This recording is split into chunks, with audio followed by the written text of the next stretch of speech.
We're going to have a Wim Hof method chat. So I just want to say hello to everybody. It says setting up your meeting for YouTube Live, but Matt, what I have found in my extensive experience with Zoom is that it tricks you a little bit. And it turns out we've been live now for a few moments.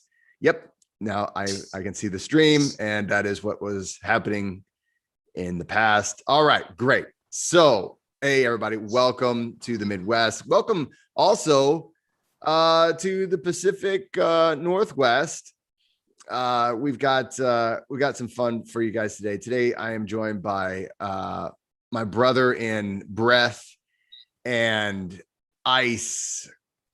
His name is Matt Soule, and we're teaming up on a workshop, and that is coming up, and that is August 8th. And it is, where is it again? We're going to be down in Newport Beach, Oregon, right on the coastline. Oh, super beautiful. Super beautiful. On the coastline, and literally a 5-minute walk to the beach. Yeah. I mean, it's literally right there. You walk across the street and you're in paradise. Nice. So anyway, we're going to be talking a little bit about that. If you guys have any questions or comments, if there's anything you want us to talk about, we're going to be here for the next 30 minutes, maybe 40 minutes, just to chat and talk about Wim Hof method. And the big impetus for this conversation literally is the fact that he and I are teaming up. It's coming up. It's right around the bend. It's in Newport, Oregon, at Tsunami Training Center. And we've also, the cool thing about this is it just so happens, sometimes the planets align and things happen. So we've also got a friend of this channel, Chris Werner. He is going to be there. He is part of the Pulmonauts Collective, which we got to get you in on this too. He's going to be teaching, or he's going to be playing some handpan for us. So we will have live music. Jesse, tell me a little bit about the collective. What is that? So the Pulmonauts Collective, it started off, and so everybody remembers Chuck McGee. Chuck McGee is, of course, he and I, Matt and I met Chuck McGee in 2016. It was May of 2016, in the first ever, like, hey, would you like to teach Wim Hof method to other people and learn directly under the Iceman himself? We're like, yes, we would like to do that. Sure. And so that's where we met. That's where I met, where Matt and I met. And then we also met Chuck McGee there. And also Rob Linfesti, he's part of the Pulmonauts Collective. We met Rob there, and we were part of this first ever group of people to train under Wim Hof. And so years pass, and one day Chuck reached out, and we were just doing a live, just like this, and he was like, hey man, we need to just do something like live breath work. And I was like, cool, man, let's just do it on my YouTube channel. Let's do it. And so somehow the name Pulmonauts Collective. And then of course, Chris works with Chuck, and they do a lot of live, like if you do Chuck's live, like breath work sessions that he does, I guess pretty much like, I don't know if it's every day, but it's every week he does at least one live breathwork session on his Zoom, and there's those invites out there. So anyway, Chris turns out is a really awesome guy. And so the four of us, we were like, well, what do we even call this? So I think it was Chris's idea to call it Pulmonauts Collective. And so that was like, wow, that sounds really cool, man. Yeah, that's a great name, man. It's a great name. I love it. Wish I would have thought of that. Cool. But anyway, so we started doing that, and we've done a few of them to kind of raise awareness. We'd had one for mental health awareness. We had one for cystic fibrosis. And so it's been one of those things we've been doing. And basically we just get together, we do a bunch of breathing, and have a great time. Cool. But I met Matt Soule back in 2016, back in the olden times. It's funny though. It doesn't feel like it's been a half a decade, you know, we're past Not that at all. mark. Yeah. Yeah. You know, and we're on the other side of the hill, man. Yeah. Yeah. And like, we met out there, and our first time to meet, we met up in, it was in Los Angeles, 2016 in the summer. And I remember at the time, you know, that was back before the internet was flooded with, you know, there's a lot of information now, and there's a lot of terrible information and awesome information and just all kinds of information. But at the time, I think they had just come out with the Vice documentary, and I think he had just been on Joe Rogan. Does that track with you? I don't think he had been on Joe Rogan yet. I think it maybe, but I'm pretty sure that just the Vice documentary was out. Yeah, you might be right. Like it was early, because I think he did Joe like later that year, or even maybe the next year, like 2017. Yeah, maybe it's the first time he appeared on Joe. And then it exploded. Oh my God. Yeah. And Scott Carney's book was just coming out, I think, because we got to meet Scott. He came to our master module. Yeah. And he showed up in Colorado when we did that to finish our training. It was such an awesome training too, because you know, the guest speaker was Brian McKenzie. Remember in Los Angeles, and I don't remember the guy. So I don't remember, and I apologize to this person if he's watching. I don't remember the name of the guy who came to speak to us in Colorado. By the way, what's up, Detroit 470 MC? Good to have you here, guys. If you have any questions, feel free to just chime in. But there was a guy that they brought out to teach us about, like, it was like how to teach to different styles of learners. Do you remember that guy? His name was Ken something, I believe. I believe his name was Ken, and I can't recall his last name, but yeah. But the thing that, I mean, you know what I'm remembering right now, probably. You remember? I absolutely know. Yes. As soon as we go into the breath work, man. Oh, so, and this is really common, you know, because as a training incoming teachers, I've seen this over and over, even in experienced people, is when, you know, if you overload the system with too much pressure, you can quickly pass out really easy. Yes. And we were just doing some rapid breaths. He was sitting in the desk, and we got to the end of a cycle, and he goes in for a hold, and man, that was it. We just heard this giant clang out of the corner of the room. I was like, man, is he okay? And he's like, whoa, I'm back. I'm good. We're like, and he's a big guy. Man. Yeah. Well, no, I one other thing, because he was at that moment where he's like, he could feel himself going. He's like, that's it. You know, and he was starting to go. He's like, no, man. And didn't he, like, he had some blood coming out of his nose, like he just face planted on that desk. Right into it. And man. we were like, oh, dude. You know, we're like, yeah. And he hadn't had the chance to give his presentation yet, so he had to go. So like that was that's the intro. That's the intro. It's like, hey guys, you know, you remember me? I'm the guy who passed out his face on the desk a minute ago. Okay, I'm gonna go ahead and try to teach you something now. He was a great sport about it, man. It was awesome. Yeah, he was such a cool guy, and he had some really valuable information to share about the education side of things, about how people learn.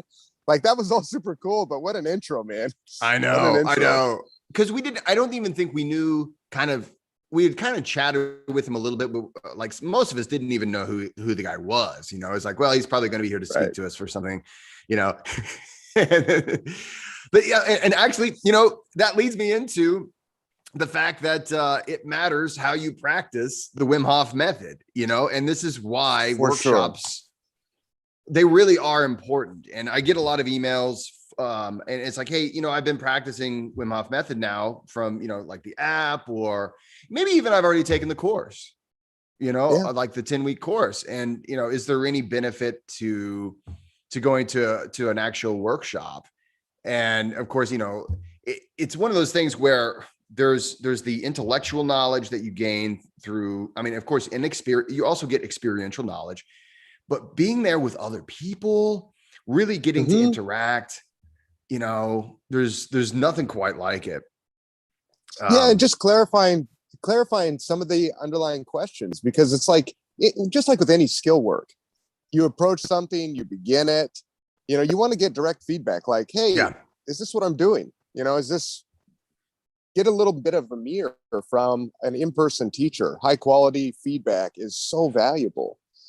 I just recently had a guy come, he had attended my workshop, I think a year and a half ago, or maybe even 2 years ago. So he's been practicing a pretty long time. He came back to a workshop just to get a refresher. He's like, I've been working this, I've been doing this. And he showed up and he walked away with such a smile on his face from attending the second time. Cause he's like, man, I've been really struggling in this one particular area. And now, like, that's all I needed. I got the like, you could just see the light bulb come on in his face. And he was like, so thrilled. And that happens pretty regularly. It's, I have a lot of people attending the exact same fundamentals or advanced workshop multiple times for many reasons. I think, first of all, and you and I, we've taught thousands of people this method, and actually together we taught 1,000 people one night, just in one night. More about that in a minute. Many thousands. Thousands. But that's one of those things where, a lot of times whenever you go to a workshop, it's a lot of stuff all in one day. You're having experiences, you're meeting new people, we go over some science, we go over a lot of technique and answer a lot of questions. And I will say, probably, while the structure might remain similar, no two workshops are exactly the same, but also I find a lot of people coming back, like you said, to kind of sharpen something that maybe is like, my practice, I think I went to one, but man, I need that little extra sharpening. Or, one of the big things recently, so one of my media manager guys, he sent out, I've been talking about sending out an email just to ask everyone on my mailing list, hey, what's a hang up that you have with breath work, just in general, any breath work at all. And and I didn't realize just how many responses we would get from this. And so tomorrow's live, I'm just trying to answer as many of these as possible. But one thing that I got over and over and over again was that a lot of people will start off, and I think we can all sort of relate to this, right? You start off with the Wim Hof method, and you start off and you love it. You have a great practice. It's new. It's something kind of special. And then after a while, a lot of times a person is just kind of like, it's kind of hard to keep that passion and that vibrance into it. Now, I know you and I, we were just hooked and sometimes, but I think if it's not with Wim Hof method, it's another thing, right? I've been really passionate about, these guitars back here, it's like, oh man, I'm playing, I love it. And then, I'll fall off and then, oh man, I wish I would get back into that. And so I have a lot of people that come to my workshops, maybe twice, maybe 3 times a lady. And they'll say, the reason I keep coming back is to energize myself, Sure. And just to get just that to reconnect with the community, reconnect to the practice, get that invigoration again. I mean, that's a really big part of, I think, any practice is the community aspect. And just the Wim Hof method is special insofar as like we get all this shared struggle. Yeah, man, it feels great when we do that because it involves so much of the stress response and so forth. So I'm with you. I think it's really valuable for students to come back, and people do once, twice, 3 times, and you get that wonderful in-person connection, and you're back to getting that practice, diving in daily. Because it can get rote, it can get routine, and not in the best way. We need to be able to stay active and to keep it going. And one of the things I think is whenever you're around other people, there's also the fact that you'll meet I always like to say you meet other weirdos just like yourself, at these things, right? I met you, It's the right? best part. Like that's the Yeah. thing. It's one of these things where like the person, like for instance, you're a mixed martial arts expert and teacher and trainer. When I first met you, I've gained a lot of skills since then, but when I first met you, we were coming from completely, and we're still, that's what I like working with you. We come from different backgrounds. Here I was, an English professor, like, like, and okay, there's a mixed martial arts expert here and an English professor. There was a doctor, a sports chiropractor, just a bunch of different walks of life. It wasn't just a bunch of people that were like, clones of each other. But you find your tribe, Yeah. and that's something that sometimes you kind of have to get outside of your comfort zone. Cause I know sometimes for some people, it's just uncomfortable going by themselves to a workshop. And I get that. Other people, I think, just prefer it that way. They're like, yeah, I'm getting away from everybody so I can go. But yeah, so speaking of weirdos, like I was just actually on the phone call before we went on this live. I was reminiscing with you just a little bit about our training, and again, this was before, like right now, I think a lot of people know Wim a lot better than we did back then. Right. He has his own YouTube channel. And he's been on a lot of interviews at this point. And then at the time, he had been on maybe a few interviews when we were out training with him in the Colorado, the Rocky Mountains. But there were some times whenever it was like, what are we doing? For me, I was like, did I just join a cult? What just happened? It was the Wild West, man. It was the Wild West. It was. Yeah. I mean, I'll tell you, like one of the most wild sort of introductions I felt like to the master module when we were just finishing our training there in Colorado is being in the two vans, right? We're divided. The groups are in a couple of vans or whatever it was. We're driving around and we had a caravan. We're like, where are we going? Like nobody knows.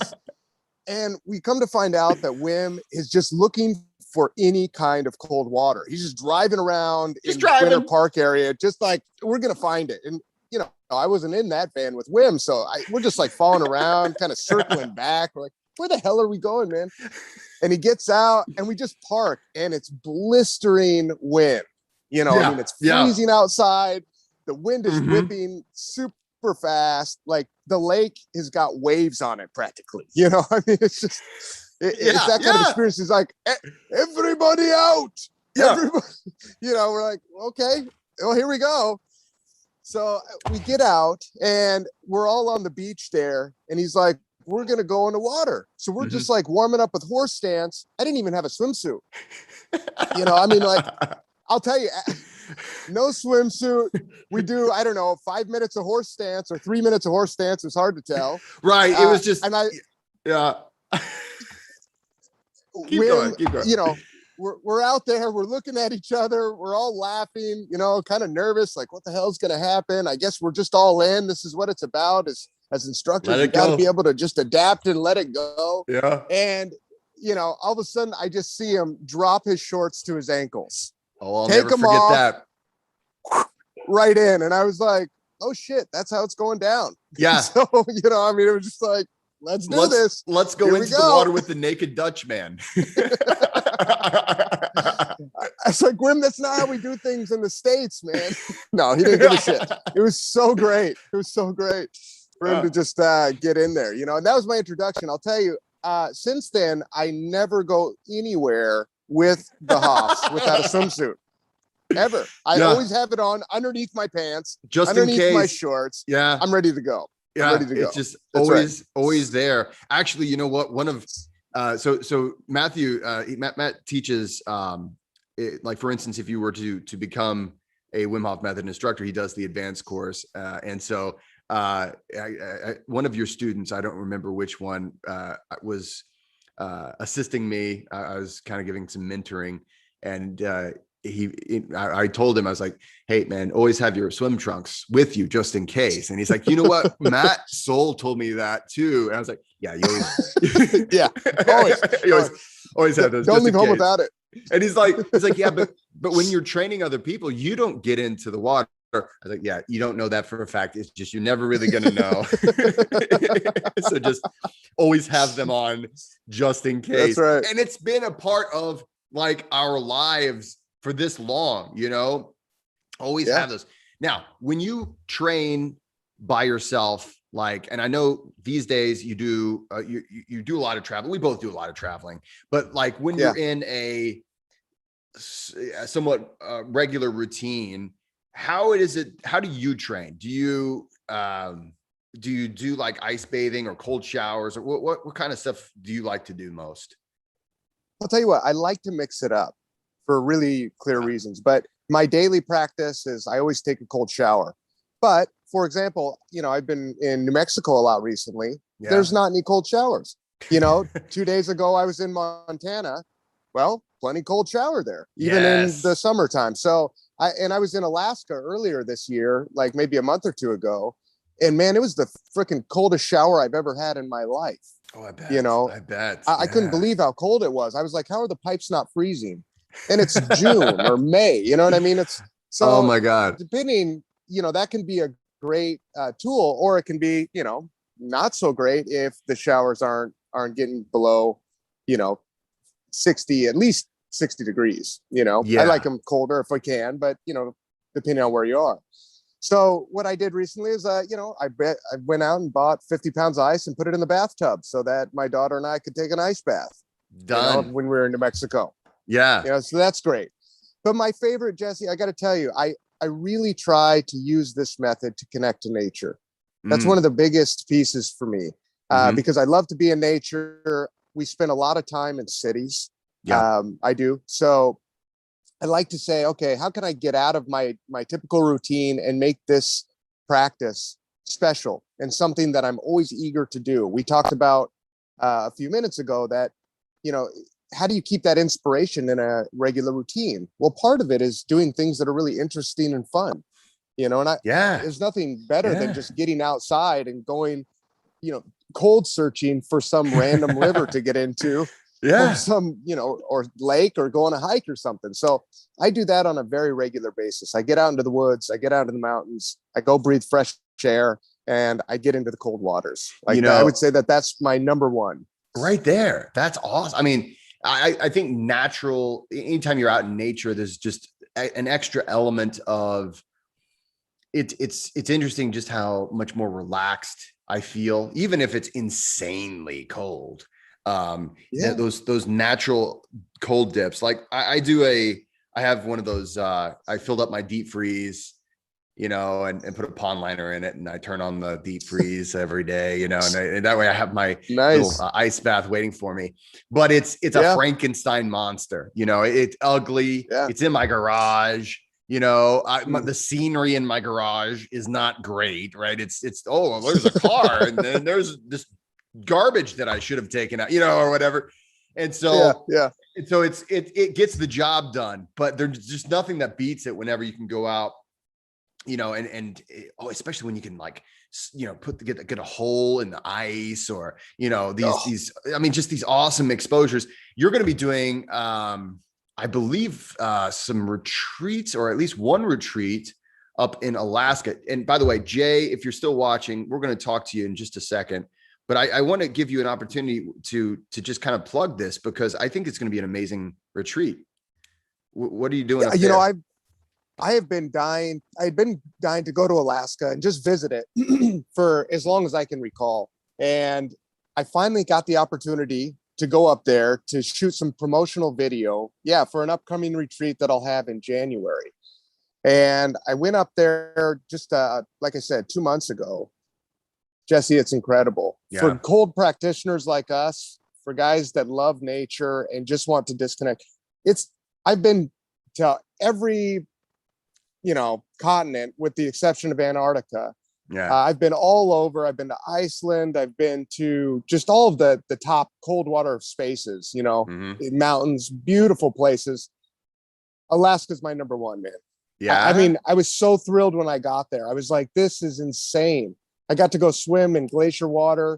That was the largest freaking ice bath you've ever seen. I mean, yeah, right. And I'm building the curriculum for these guys that are going to be coming on this retreat.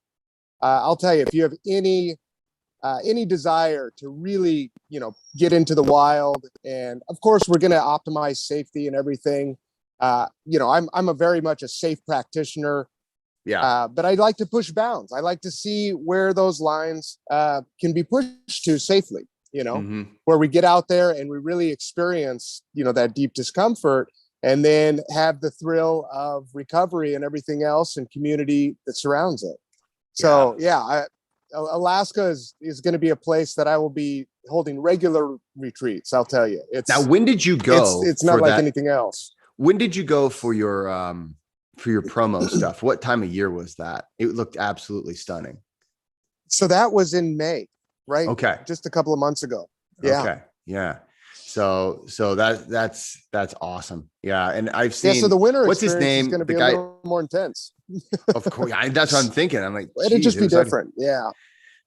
Now, what I forget the guy's name. I know it's on the tip of my brain that you're going to be teaming up with out there, because he was in the training class from John 2018. Paul Yeah. Yep. So he's John a cool Paul guy. Huffer. Yep. Yeah. So I got to teach John going through the advanced to master module for his academy training. And then we just, you know, we hit it off. He's a really great guy. He's a running coach. So you know, and he's got an insane cold practice. You know, he really knows all the secret waters, ridiculous. The secret spots. Yeah. Yeah. And he's just got all these like just hidden gems right there where we're going. So he's going to be, you know, leading us through to all of his secret watering holes, man. It'll be pretty nice. Speaking of watering holes, that you just made me remember going back to Wim in our master module, trying to find cold. You remember there was this at one point during this trek, and guys, I'm just saying it was this long, like nobody knew what was going on except for Wim, who was in the lead car. And at some point he started going slower and slower. Do you remember that?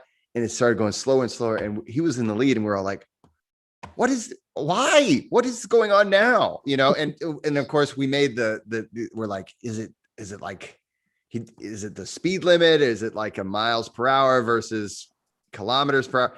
And it turns out, I guess David Whitley was in that car with him, and he told him a story that was apparently that Wim really was emphatically wanting to talk about. And apparently Wim was turning around and he just kind of wanted to talk. And so he was slowing the car down.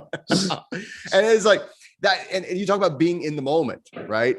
And so that's one of those things where, and I don't know why that reminded me of that, but just living in the moment and surrendering to that and saying, whatever it is we're doing. And that's, you know, whether you're going to a workshop, whether you're going to, for instance, a retreat, whatever it is, you know, part of the Wim Hof method is just saying, okay, I'm just going to surrender to the experience. You know, I'm going to be safe with it. I'm going to, you know, I'm not going to be ridiculously, you know, outrageous with this, but I'm going to be smart about it. But, you know, surrendering to that experience, surrendering to that stressor. We've got a question here. And then it's very liberating.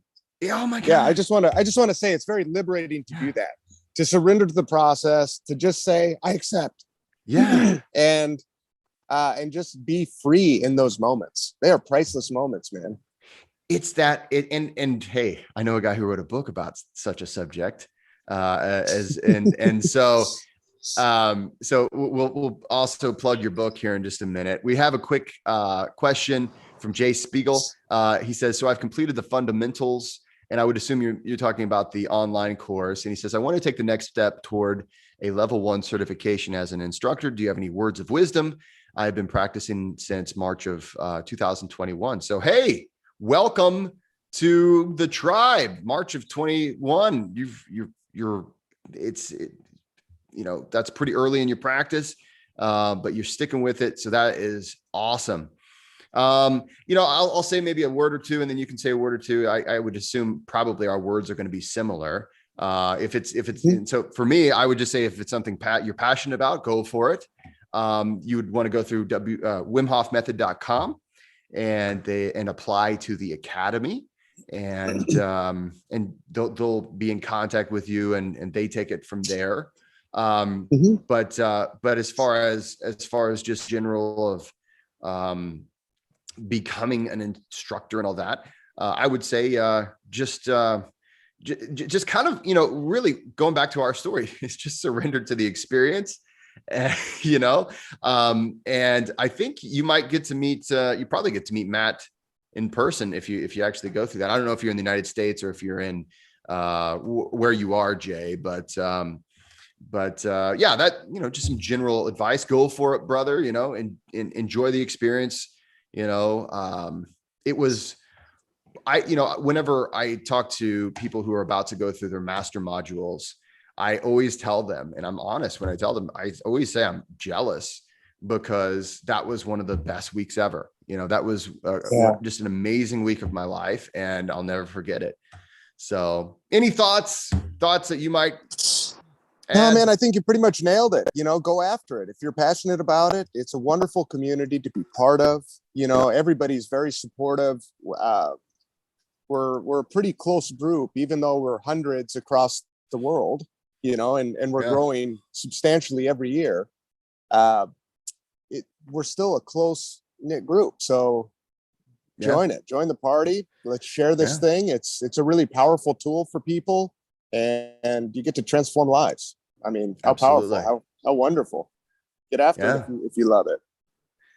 Absolutely. And with that, I want to transition. I want you to plug your book right now. Tell me a little bit about your book, or tell this channel a little bit about your book. I have to admit, I've gotten through the part where you talk about Kilimanjaro, which is the very first part of your book. And then I just haven't been able to get through the rest. And it's not because of anything about the book. The book's awesome. Just got busy. So lay off me. So, no worries. So for guys like us that are traveling all the time, where it's tough to read, I am working on the audiobook right now. So that should be coming out in the next probably 6 or 8 weeks. But yeah, so the book is Mastering the Stress Response. Yes. And I take 5 what I call survival stress tools and break them down. And of course, the cold is one of them. Another is breath. And, I know you've got a book on breath that I just got to read. Phenomenal, guys. If you haven't picked up Jesse's book, go buy the damn book. Yeah. Yeah. Where is it? Yeah. So I'm not read prepared. that book, because it's so simple and practical and straightforward. You can just include the stuff in your life right away. And I think that's something you and I share, Jesse, which is we love practical tools. We like practical instruction. We like to teach from a principle-based learning model, so that it's empowering for people. And that's really what I wanted to share. So in my book on Mastering the Stress Response, I've really tried to take a variety of angles to say what is necessary at the most root or foundational level that allows people to address stress in their lives and really be free from this chronic stress idea. Like, what are the components that are necessary? And I really looked at it, and I picked 5 that really show up. And those 5 are this idea of conflict. When we have conflict with another human, that's a really big one. Yes. Right? Temperature stuff, where we are trying to either adapt to temperature, or because we're under constant climate control, we don't build that same vascular resilience. Food, our relationship to food is a huge one. So, and being able to have our bodies prioritize other things. The other one is relationships, really big, right? They cause a tremendous amount of stress, whether that's from death and legacy, or whether that's just how to show up with your partners. And then finally, the breath. The breath is something that, can cause a lot of anxiety, stress, and problems, especially when we have disrupted breathing patterns, whether that's, during regular everyday hanging out, or whether that's under particular types of performance. So those are the 5 different ones. And I basically, they're fight, freeze, fast, fucking breathe. So there's your 5 primal tools. But at any rate, by addressing those, it allows you freedom, and then you can show up in the rest of your life and be healthy and happy. Because you can't, the thing is, a lot of people talk about, reducing stress, but stress is going to be part of your life. All of those things that you just mentioned are just part of being a human being. And I mean, for instance, relationships, that's what makes life worthwhile. But if you are a person who's ever been in any kind of relationship, whether it's a romantic or just friendships or family or anything, yeah, there's stressors, right? And there are such things as toxic relationships and things like that we also have to think about, right? So, it's I love the concept, and I'm gonna have to get it on Audible so that I can actually make it all the way through. It's actually, there's a lot to this book.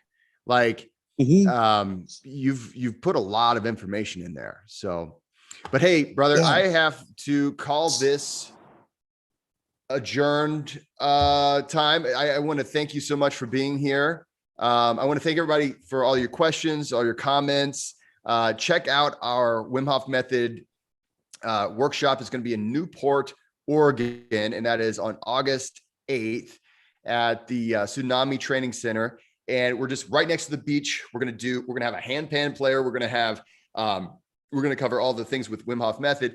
It's also very rare, and not, this is one of those, it's hard for me to say it out loud because this kind of feels like tooting my own horn, but it is rare whenever you might meet, 2 of the first generation Wim Hof Method instructors, level 3, teaming up for any kind of a workshop. So it's one of those where if you're looking for the highest level of instruction, this really is a great opportunity. Head over to jessecoomer.com to find tickets. I will also be linking those below after this goes on YouTube when the recording is playing. So just we hope to see you there. We've got about a week and a little less than a week and a half before we start. I can't wait to see you again, brother. It's been since I think 2019 when we were in San Jose. Since we're in San Jose. Since I saw you in the flesh. So it'll be good to see you again. So anyway, guys, thanks so much for being here. Please like and subscribe. Go check out Matt's book, and don't forget to go out there and be kind to